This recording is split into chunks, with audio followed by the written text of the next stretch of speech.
Assalamualaikum warahmatullahi wabarakatuh.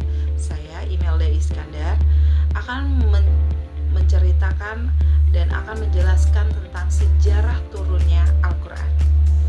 Al-Quran adalah kitab suci umat Islam dan merupakan wahyu yang pertama diturunkan Allah kepada Nabi Muhammad SAW melalui malaikat Jibril. Bagi umat Islam, Al-Quran adalah kalamullah yang abadi, petunjuk, dan mukjizat yang sangat terbesar. Untuk itu, kita harus mengetahui, memahami sejarah turunnya Al-Quran. Baik, saya akan menerangkan tentang sejarah turunnya Al-Quran. Awal mulanya turunnya Al-Quran, pertama-tama adalah Al-Quran diturunkan pada tanggal 17 Ramadan 600 Masehi, yang mana waktu itu diturunkan di Gua Hira. Saat itu Nabi Muhammad SAW berusia 40 tahun. Diturunkan melalui perantara yaitu malaikat Jibril. Proses turunnya Al-Quran diturunkan secara berangsur-angsur selama 23 tahun.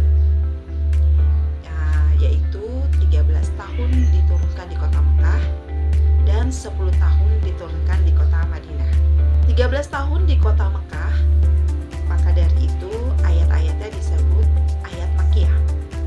10 tahun di kota Madinah diturunkan di kota Madinah, maka dari itu ayat-ayatnya disebut ayat Madaniyah.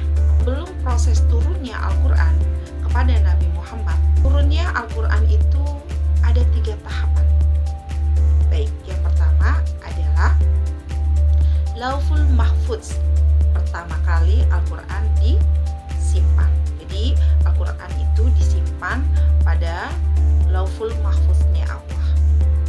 Tahapan Al-Quran yang kedua diturunkan yaitu Baitul Izzah. Apa itu Baitul Izzah? Langit dunia. Al-Quran diturunkan sekaligus. Diturunkan dari surat Al-Fatihah sampai dengan surat Anas. Dari langit dunia ke Nabi Muhammad. Dan yang ketiga adalah tahapan turunnya Al-Quran adalah dari langit dunia ke Nabi Muhammad.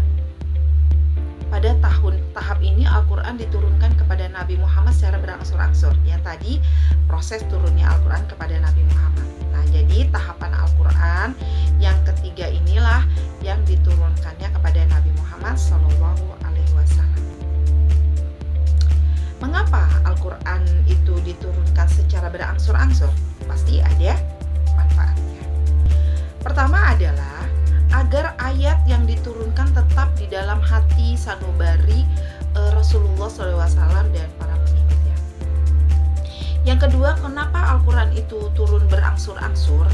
Yaitu supaya manusia yang menerima pembelajaran Al-Quran dapat mengajarkannya sedikit demi sedikit. Ya. Yang ketiga, supaya manusia menerima pembelajaran dari Al-Quran, ya, melalui secara berangsur-angsur. Yang keempat, supaya mampu menenangkan jiwa dan menetapkan pendirian pada manusia pada zamannya Nabi Muhammad pada waktu itu. Untuk itulah kenapa proses Al-Quran itu tidak langsung diturunkannya kepada Nabi Muhammad. Kemudian setelah berangsur-angsurnya Al-Quran itu turun melalui malaikat Jibril kepada Nabi Muhammad SAW, ini ketika Rasulullah meninggal dunia, makanya itu ada namanya pembukuan Al-Quran dalam 3 periode. Yang pertama adalah periode zamannya Nabi Muhammad. Pada waktu itu pembukuannya tidak ditulis hanya ditulis di pelepah-pelepah kurma, tulang, batu-batu, kulit. Jadi tidak dibukukan di sebuah buku yang kita lihat di mushafkan yang pada saat ini ada. Tidak seperti itu.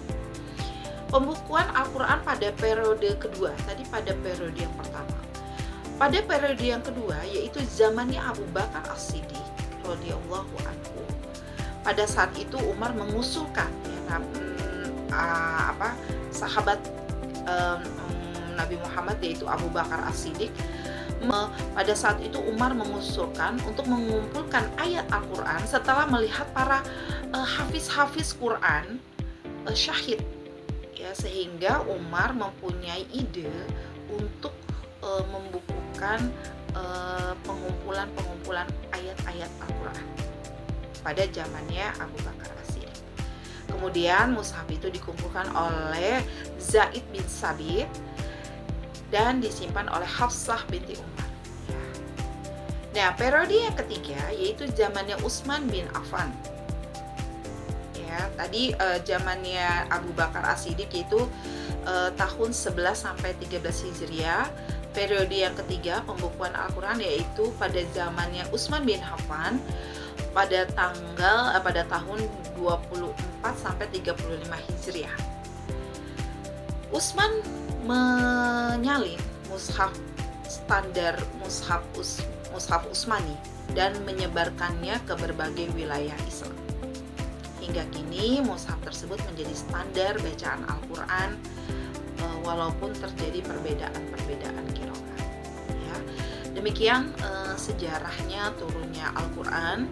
Semoga kita mengetahui sejarahnya turun Al-Quran sehingga menambah keimanan kita untuk mengetahui bagaimana sejarah turunnya Al-Quran. Demikian, wassalamualaikum warahmatullahi wabarakatuh.